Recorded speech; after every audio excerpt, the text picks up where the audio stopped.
Hello, good afternoon, everyone. Welcome to Brewing Live, all new season, episode 47 for mental preparedness in the new landscape of living amidst challenges of our present time. Brewing Live is a community service of Decaf Coffee Republic, our coaching hub and the home of certified life coaches here in the Philippines. And in partnership with Life Coach Philippines, our heart here as game changers is to brew mental fitness in your space and help nurture holistic mental health for you and the people that matters to you.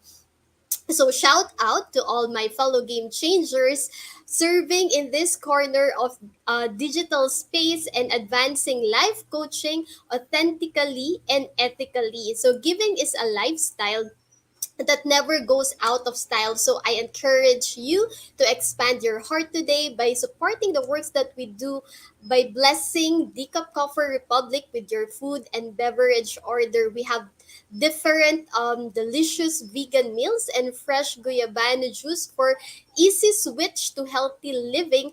And we also have sausages, waffles, cakes for your favorite and classic comfort food. So please check our FB page for the menu of sumptuous meal and refreshing drinks, or connect with Coach Rezzhel at 0917-586-1661 to bring Decaf Coffee Republic experience to your home. And we are open from 9 a.m. to 7:30 p.m.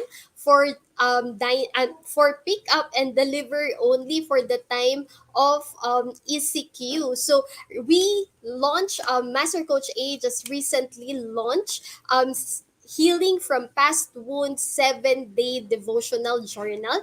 And we all know, diba, lahat tayo and we have met a lot of individuals. There are countless of individuals struggle with issues from the past, and the journal that Master Coach A launched, the Healing from Past Wounds 7-day devotional journal, can help you explore past hurts towards healing in a 7-day journey. So I am a user of I've been using this journal. So I am on my fourth day today on this devotional journal, and this really helps me to explore alam mo yun, saan ba talaga nanggagaling yung baggages, ano ba yung baggages that you have, is it wrong to have baggages, but and is it normal to have a baggage, and what will freedom look like for you, and who do you need to forgive. So how do you find healing after heartache, diba? If you're single, ano yun yung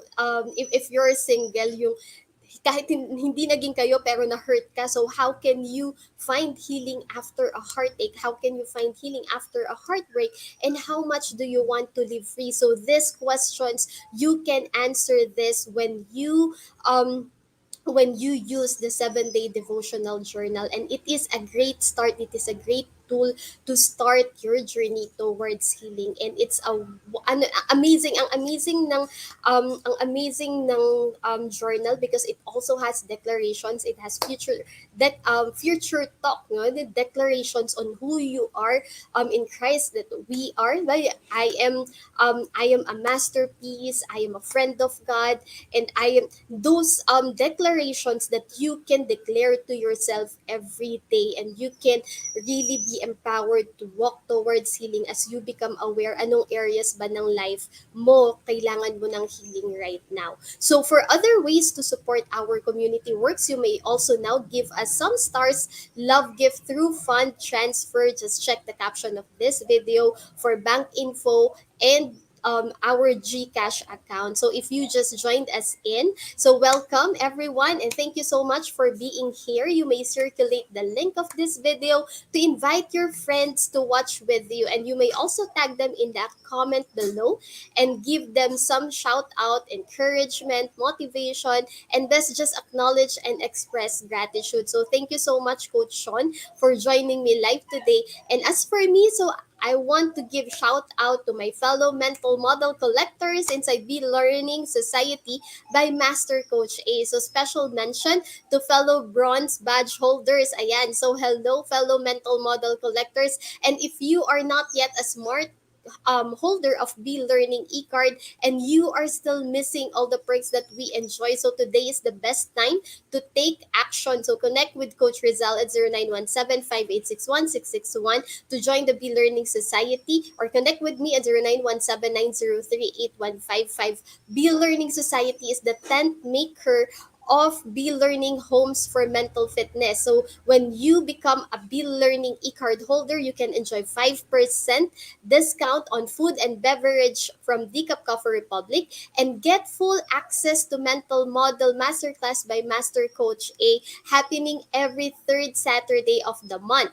Plus, the benefit from the 90-minute coaching session with senior coaches from Life Coach Philippines. So this month's Mental Model Masterclass is scheduled on August 21 at 7 p.m. and Master Coach A will teach on the mental model of the 21st polymath. So are you a modern day polymath? So register now and discover how the common belief of that jack of all trades, master of none can be hindering your progress. So if you have already heard that yung jack of all trades, master of none, and how does that belief hinders you towards your own growth, then join us on August 21 at 7 p.m. so that you will know more about the modern day polymath. Ayan si Coach Sean. Coach Sean is a fellow bronze badge holder in Be Learning Society. So for more information and registration assistance, you may connect with me at 0917-903-8155 or Coach Rezzhel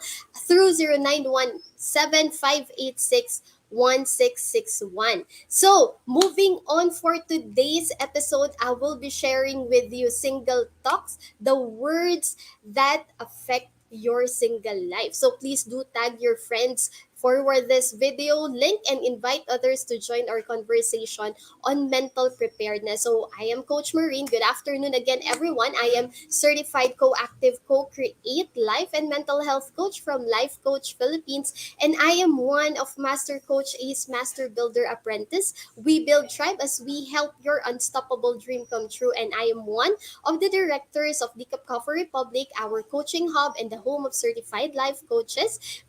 This is where inspiration begins and transformation happens, and Decap is a place of refuge and healing. So if you are looking for a place right now where you can stay, where you can be accepted, where you can be accepted and not tolerated, and if you're looking for a place of refuge, especially right now during the time of pandemic, Decap is open for you. So you may connect with us, connect with Coach Rezzhel at 0917-586-1661. And I am also the founder and creator of Getting Their Coaching Community, Becoming Miss Right for Mr. Right. And I am one of the scholars of Master Coach A to her 6 Steps to Six Figures speaker career training program. And thank you so much, everyone, for those who have celebrated with us and joined us in Summit Summit. So if you were not able to catch the live Summit Summit, so you can still have the full replay, including the perks that the attendees enjoyed during the live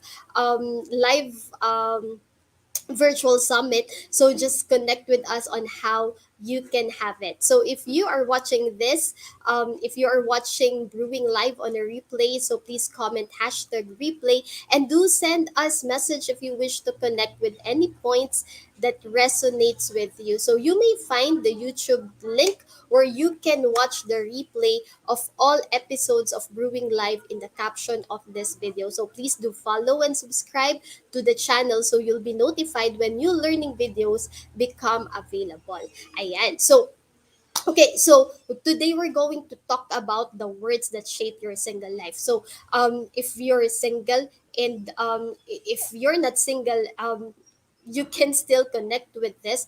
And the question is, what are the words that you usually say on the daily life? So on your daily life, o diba? On everyday in your everyday living. So what are the usual words that you say? What are your self talk? So Proverbs 15:4 says, "Gentle words bring life and health.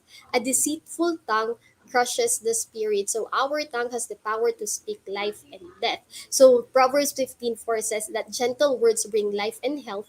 A deceitful tongue crushes the spirit. So what are the words that you usually tell to yourself and to other people every day? So according to Andrew Newberg and Mark Robertson Waldman, so they are the authors of Words Can Change Your Brain. They are also neuroscientists. They in their book they said that words can literally change your brain. So that is they have done studies, and then they created a book on how your words can actually and literally change your brain. They said that a single word has the power to influence the expression of genes that regulate physical and emotional stress. Thus, words can literally change your brain. So, ano ba yung usual words that we say, diba? We have heartwarming words. So, says in Proverbs 16:4, gracious words are honeycomb, sweet to the soul and healing to the bones. So positive words such as peace, love, or words related to peace, love, it can alter the expression of the genes, and it strengthens areas in our frontal lobes.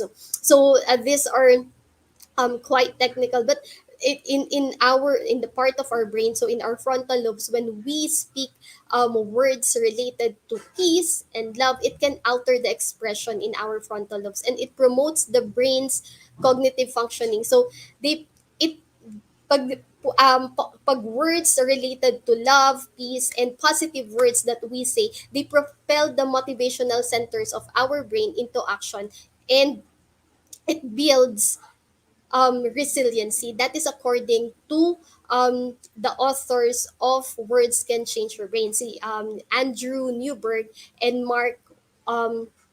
Mark Waldman. Ayan. So those are the effects. That is the effect of the positive. But how about the painful, untruthful, and empty words? So yung painful and untruthful. So painful, those are harsh words that usually say. Untruthful, those are not true. And how about the empty words? Empty words are words.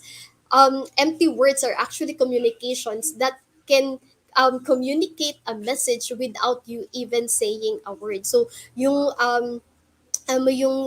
hostile language, yung hostile na pakikisama, um, it can actually give a message towards the person as well. So hostile language can disrupt specific genes that play a key part in the production of neurochemicals in our brain that protects us from stress. So the more that we speak painful, untruthful, and empty words, so the more that it lessens yung pag-produce ng neurochemicals diba, in our brain to protect us from our stress, the more that we become stressed. So humans are we are hired or we are wired rather we are wired um to worry, 'di ba? Parang nagiging default natin. Hindi ba parang actually nagiging default natin. Ang unang napapansin is yung hindi nagwo-work, yung hindi maganda, and that's why it takes an effort for us to speak positive words towards us. So and a negative word can increase the activity in your amygdala or yung fear center ng brain, and this releases dozens of stress producing hormones and neurotransmitter, which in return interrupts our brain's functioning. Kaya mas nagiging stress. The more that you speak negative words, the more that you speak harsh words, the more that it releases stress hormones, and the more that it affects your logic, your reasoning, and language. And angry words naman, it send alarm messages through our brain that they partially shut down the logic and reasoning centers located in our frontal lobe. So these are scientific explanations. So, but and this is the scientific basis why it is very important that we watch the words that we speak to our life, because the words that we speak shapes the life that we have. In my last episode, I talked about the thoughts our thoughts affect our emotions, and our emotions affect our behavior, and the behavior, or our actions, when we do our actions, then it signals to the brain that the thought that we have also is right. So when we think, like for example, when you think that you are a failure, then you feel you are a failure, then um you act that you are a failure, then you speak to yourself that you are a failure, then the more that it becomes real, it becomes truth to you, and the more that you do that, the more that it also increases stress hormones to yourself. So but the so question is, what are the words that you speak to yourself, and how are you right now? Like, are you happy with your life? Are you happy with the kind of life that you have right now? And if you want to change the quality of your life right now, then you can actually start looking at the words that you are speaking towards yourself. So today I'm going to share with you three steps, so how we can maximize the power of our words, and how we can really like choose the words that we speak towards ourselves. So number one is use the right word. So according to the authors of the book, using the right words can transform our reality. What we speak, Henry Ford said about what you believe you become, because what you think about yourself, then you feel about it, then you do about it, then you speak about it, and when you speak about it, then it becomes your reality, it becomes your truth, it becomes truth to you, and it becomes a cycle. It becomes a cycle na ang hirap, alam mo yun, ang hirap labasan. But the question is, what is something that you can do right now so you can break that cycle, because you are empowered to speak the right words. So number one is use the right words.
Hello, ayan. So, I'm back. Yan. So, um, right. So, where was I? Yeah. So, use the right words, because when we hold um, positive and optimistic words in our mind, then we can also stimulate a part of our brain, and this area includes specific language centers that connect directly, na responsible for moving us into action. So, have you ever imagined that the words that we are telling to ourselves can actually hinder us, and can actually hold us from doing action? So, what are the things that we can do? So, make it clear your your definition with the word that you are using. And second is, instead of asking yourself why, because when we ask ourselves the wrong questions, then we will get the wrong answer. So how many times I'm guilty of this before, that whenever I ask myself why, the next thing that happens in my brain is that I beat myself, and it the more that it stops me from moving, the more that it cripples me. So understanding it and being aware of it, that simple word that I was using actually hinders me and cripples me more, then nare-rephrase din siya. Instead of asking why, then you can ask how or what in the situation. No? How can you, like, instead of why did you do that, then why not ask yourself, or rephrase it by what can you do to make things better. So it will have a different, you will have a different answer. So you can practice it, and hindi naman siya overnight, no, but it will really make you aware. The first step is to really get aware of the words that you are using, because when you are aware, then you can catch also the train of thoughts that you are having when you speak that words. Ano yung mga train of thoughts na um nag-a-appear, 'di ba? Nag-a-appear yung train of thoughts kapag nasabi mo yung isang word, because that word, or a simple word, can actually affect the way that you think, the way that you feel, and the way that you act. So use the right words. And how do you define a specific word? Kasi baka naman sa iyo, 'di ba, sa sarili mo iba yung definition mo, and when other people say it, iba din yung definition nila. So, make it clear to yourself ano yung definition mo, and identify as well the emotion. Like, if you feel something, like if you think about a thought and you feel something about it and you can't find words to really describe it, like, find a word that can actually describe your emotion so you can identify it. And second is exercise and practice. So like what I have said, diba? It doesn't happen overnight. Hindi naman yung pag na-realize mo, ay, ito, ano to, um, itong word na to, that, or asking why will cripple me, so I will not do that anymore. Hindi naman kasi siya ganun kabilis, but it takes a journey, and it takes a it takes practice really for us to alam mo yun, we need to exercise it. In B learning, we have this mental barbell reps. Well, when we have identified the mental model that we have, then when we choose a mental model that we want to use in our daily life, like here, if personally, I'm using this. So whenever I think of a negative thought, then I can also think of a mental model that I can use, so that I will not go um, to self-beating. Like when I think of negative thought, I can use the inversion mental model of Charlie Munger.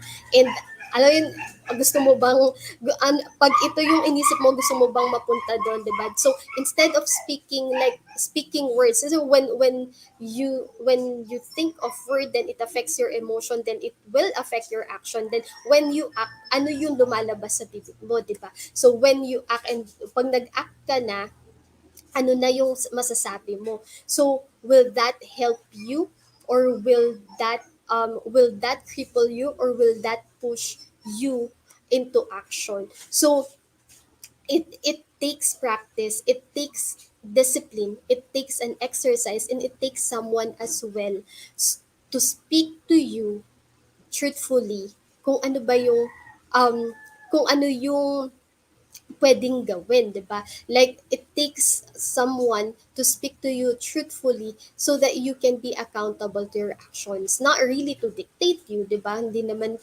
as a coach, hindi naman kami nagbibigay ng advice, that's number one. And hindi din nagdi-dictate, but we help you to see your blind spot. Diba kasi lahat tayo may blind spot. So it really takes someone to help you in your journey.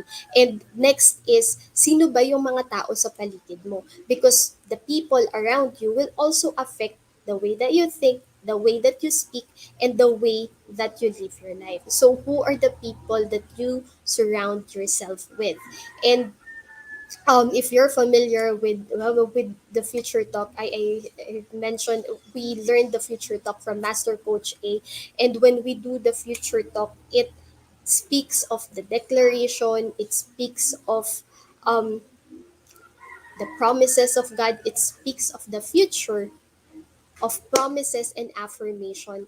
Kasi we're used to speak of the guilt, the shame, the things that are not working every day. But when we practice the words that we speak, when we exercise about every day, what are the things that you're grateful of? What instead of thinking what are the things that instead of like speaking everyday na nagrarant ka na lang everyday na ito yung nangyayari, ganyan, ganito, hindi nag-work to and all.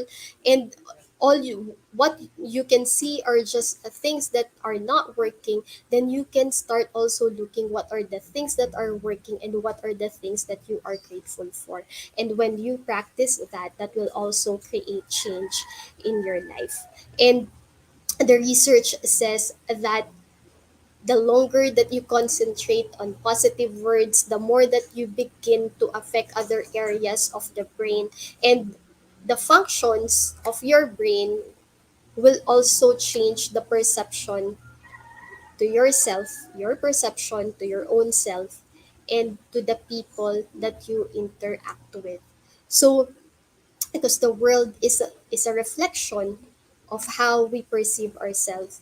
The world is a reflection of how you perceive yourself. The question is, how are you seeing yourself? Because how you see the world is just a reflection, seeing yourself through that lens. And then last is love yourself. And this is the most important thing. So when you start loving yourself, you extend kindness, compassion towards yourself. And when you love yourself, then you also choose the words that you speak to yourself. You forgive yourself, you thank yourself, you affirm yourself, and you give yourself an allowance, you give yourself a time to grow, you give yourself an opportunity to grow in the process. And the positive view yung about yourself, it will also affect the relationship that you have with other people. But sometimes you think na have you encountered that na you think other people are judging you, or you think na "Ay, hindi naman ako welcome dito eh," or nakakahiya, or hindi na lang ako lalapit dito. And because I think they're thinking this things about me and all of those things, so you do otherwise and you say those words to yourself. But in reality, when you ask them, it's not true. So it comes from you, and you're the one who think of yourself as that. So when you have negative self-image, or when you have negative perception about yourself, it will include suspicion and doubt, and you know what will happen to your relationship. But on the other hand, if you have positive perception about yourself, if you love yourself, if you are conscious with the words that you say about yourself, then it also changes the way that you respond and the way that you relate with other people. So says in Proverbs 18:21, the tongue has the power of life and death, and those who love it will eat its fruit. So what kind of fruit do you want to eat, and what kind of result do you want to have? So the choice is yours, and I hope that today you will choose life, speak life to other people, be a channel of transformation to other people, and that also includes to bring transformation to your own life by speaking the right words to yourself, kind words and loving words to yourself that brings healing and that brings joy to your own heart. So thank you so much for joining me today and for supporting the advancement of mental fitness. Because of the ongoing ECQ, the free talk on mental preparedness every Saturday at 4 p.m. is temporarily put on hold, but you can still connect with us with any of your coaching needs 24 by 7. So we will support in the best possible way. So if you are interested to become a professional service provider, either as a life coach or mental health coach, connect with Coach Rezzhel through 0917-586-1661 to know more about the co-actively co-create life certification program by Master Coach A. So we are now accepting application for mental health certification and internship program with limited slots. So make sure that you make the reservation with Coach Rezzhel. And the next class is on August 28th. So don't miss it. Make sure to connect with Coach Rezzhel at 0917-586-1661. So join us back again tomorrow. Same time, same digital space for episode 48, Money and Mental Health Connection by Life Coach Nord. So Decaf Coffee Republic is located inside Pioneer Center compound, widely known as PC, and we are just across Bayanihan Center in Pioneer Road, corner Brixton and United Street, Capitolio, Pasig City. So again, this is Life Coach Maureen, mentally fit to serve in behalf of Life Coach Philippines. This is us in the Philippines. Love, bang, boom. See you again tomorrow and have a blessed day. Bye-bye.